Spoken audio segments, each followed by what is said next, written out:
All right, guys, so good morning here at the duplex because I got a big issue.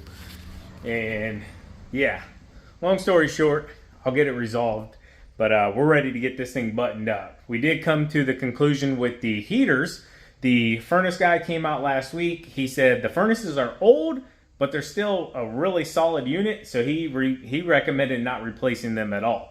He said, run them until they die. He said, they're old, they're efficient, they work really, really well. He said, and yeah, they are very easy to work on, to be honest with you. So not very often a contractor comes out and tells you, hey, let's not rip it all out and just replace it. So that was good news there. So we're going to run the heaters. There's actually two furnaces in this place, two gas heaters. So we're going to run those until they don't work anymore, which he's like, look, honestly, we can replace anything in these pretty quickly.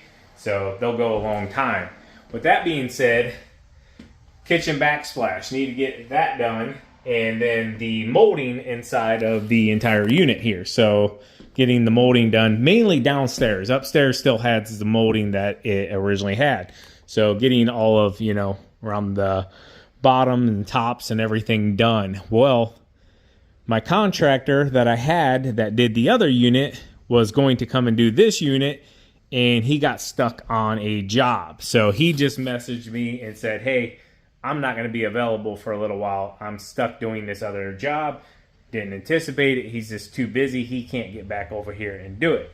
So if any of you guys in the Stark County area do molding, whatever you want to call it, around doorways and stuff, I need to get this unit done. And then if you do backsplash, we used I believe it was just a subway tile. I'll plug it up here. I know exactly what the size and stuff is. I really just want to get this backsplash done here so that it looks the same as the other unit over there. Not really a big deal. Honestly, I could probably do this myself. I just don't have the time to do it myself. I got other jobs to get done and stuff to do as well. So that's my little pickle. If you're an entrepreneur, every day you wake up and it's like, hey, what's it going to be today? Today's is a win and a loss, but in reality, it's not that big of a deal because it's not life or death. But we got to get this thing buttoned up because we got to get this thing rented. But I'm in a bit of a pickle. There's a lot of little fine things too. I still got to do, like, all the heat registers will get replaced. There's some light switches and plugs and stuff like that need swapped out that still have older ones in it, like that yellow one there. So we got to get that swapped out. And then just putting like closet doors back on, a few coat racks, stuff like that can get done. Shave the bottom of this door, put it back on there. Other than that, I think that's really about it. So haven't been here at all. Everything's kind of at a standstill. And then talking with the guy that did the heaters, he does a lot, obviously. He recommended me not putting AC in this thing. He said, look, just let them put wall units in, or window units, whatever you want to call them, if they want them. He's like, not everybody, believe it or not, runs AC.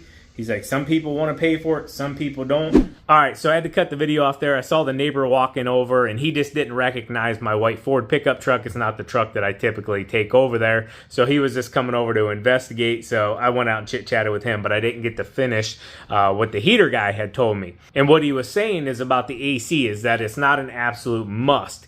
Heaters, it gets cold here, you got to have that. Now, is it nice to have AC? Absolutely. But he said he did a fourplex for another guy about 6 years ago. He said, and he goes to those units all the time, like every 3 to 6 months, and services the heaters, checks the ACs. He says the two units on the left side of this place have never been ran. So they don't run the AC. They don't want to pay for it. He said they are an older couple people. He said, and he tends to find that the elderly don't turn the AC on as much as the younger generation. Anyways, so he's like, Sean, he's like, you could literally put two brand new ACs in here. He said, and then your renters don't even use them. He said, so you have $8,000 roughly for two brand new AC units sitting outside in the elements that you're still going to have to service, and they might not get used because your tenants don't want to pay for the $220 that they're required to use. He's like, so give them the option if they want to. This is a 2-story, a couple wall units or window units would keep these things, pretty cool, pretty affordable for a couple ACs. that you just put into the windows. So anyways, he kind of like talked me out of it because I was all about like, hey, I wanted to replace these so they'll be good to go. And then, in a year, couple years, if we decide to sell them or sell the place, we could just, everything's updated and you just move on. He's like, don't do it, Sean. I'm telling you. He's like, you might want to get to that point and then make that decision. He's like, you might end up renting this thing out for the next 10 years and the same tenants stay here and they're perfectly happy with just ACs and the heaters are perfectly fine. He's like, don't replace it until it breaks. So he kind of like talked me out of it, honestly. I was all gung-ho to spend, I thought it would probably been like right around like 18, but I think our estimate came in at like 22, just right around 22,000 for 2 new heaters, 2 new ACs, and then I think there was 1 hot water tank in that estimate as well from this gentleman. So yeah, I mean, I didn't go there expecting to save 22 grand for now, and I'll put it in the video as well when I edit it. It's a savings for now, because long term, if the heaters go out in 6 months, a year, whatever, obviously we'll have to put new heaters in.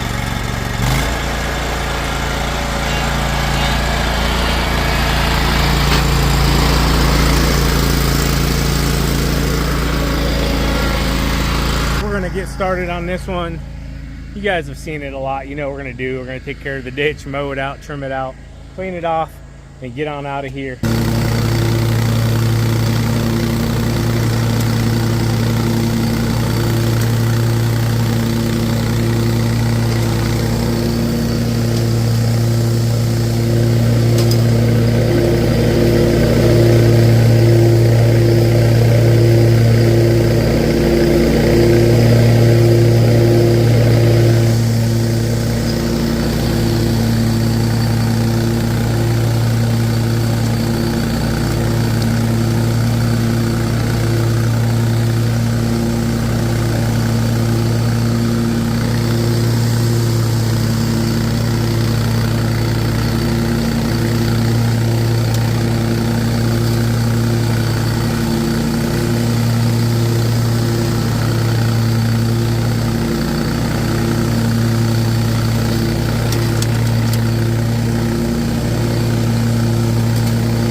Alright guys, we just took this one on.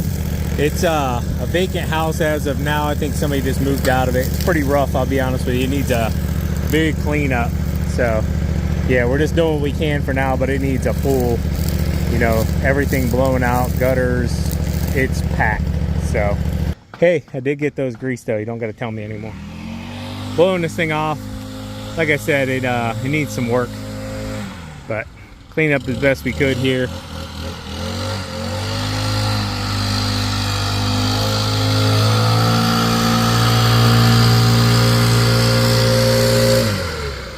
We could spend a half an hour going through and trimming all the cracks down and stuff, but be right back in a few days.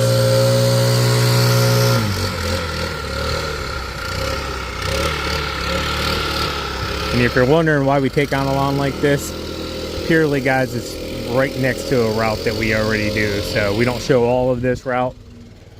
So yeah, you can add one real quick that's literally right around the corner. We'll do it.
older gentleman. I've talked to him for years. We actually met doing lawn care, and he was mowing a lawn one day and I was mowing near him, and he was an older gentleman and wandered over and introduced himself, and we kind of talked over the years off and on when we ran into each other. Well, I was in getting the kids donuts, and he was in there sitting having coffee, and decided to grab me a cup of coffee as well and sit down there with him for a minute after I got my donuts ordered.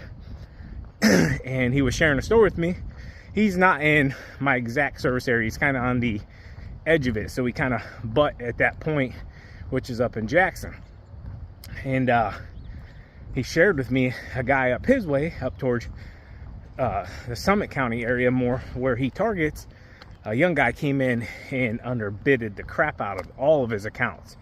I guess the kid worked for him at some point and pretty much knew, you know, his entire route where he serviced, yada yada yada, and went through last year and underbid him and took a lot of his accounts.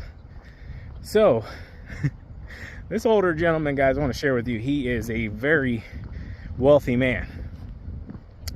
And what he's going to do, because he just mows for pure enjoyment, really. He's not, I mean, he charges, but he's not looking to, you know, grow and then get any bigger or bring in a ton of employees. I think he's got one guy that works for him, and then that's just kind of where he stays at. He really enjoys being outdoors, mowing, gives him something to do. He's retired. He has a ton of investment properties. He 100% does not need to be doing lawn care, but he does it because he likes it. So therefore, this young gentleman underbid him, and he started asking me about social media. And I want to share with you guys, this is why you never, ever bite the hand that has helped you. I don't want to say feeds you, but helps you. Because he started asking me about social media, and I'm like, dude, he's got to be in his lower 70s. I never asked him because I don't want to offend him, but he's got to be in his lower 70s. But still very active, still very mobile. I have an elderly neighbor that is still very mobile in his upper 90s, middle 90s. So this guy could literally, you know, work another 20 years if he wants to. I don't know his long-term plan, but long story short, he starts asking me about YouTube and Instagram, and I have no problem sharing any of that information if somebody asks, and I share a lot here on the channel as well. It's no hidden, unless you've been under a rock, that influencers, whatever you want to deem us, content creators, we make money off of YouTube. And if you don't know that, now you do. And I would like to ask where you've been since the early 2000s, because that's when YouTube was created. Anyways, monetization is a part of it. So he starts asking me, and he's like, look, I don't care about making any money. I don't need money, Sean, as you know. And this guy owns a lot of businesses. I think I shared that already. Anyways, he goes, I think I'm just going to start mowing for free. I've been watching these free mowing videos, and he mentioned a few of the guys, and I was like, yeah, I know who SB Mowing is. I know Kevin, Lawn Care Juggernaut, and a few others. He's watching all of them, all the free lawn care guys. He's watching them. And he's like, Sean, I really think I'm going to do that. And I was like, hey, you have all the means to do that. If it doesn't work out, it's not like it's going to hurt you. It's not going to, you know, he's not going to go out of business. He can't go out of business. Literally, he can't. So anyways, I start explaining it to him, and he starts writing notes down. So instantly I'm like, okay, he's serious. So anyways, we chat for, I don't know, 15, 20 minutes, long enough for my coffee, because I was doing mainly the talking. It got cold on me. So he gets up, he goes over and buys me another cup of coffee, throws my cup of coffee away. I say you never bite the hand that helps you, for the simple fact, guys, I'm pretty sure in 2025 spring, he's going to go back to every one of those customers that he had, because he loved these people and he was loyal to these people. And I'm pretty sure he's going to tell them all that he'll mow them all for no charge. And he's going to mow them, and he's going to film them, and he's going to be putting it up here on YouTube. And if he does this, I will share it for all of you to see it as well. So that young gentleman, I don't think he watches the channel. I've never heard of his company. If he's watching, yeah,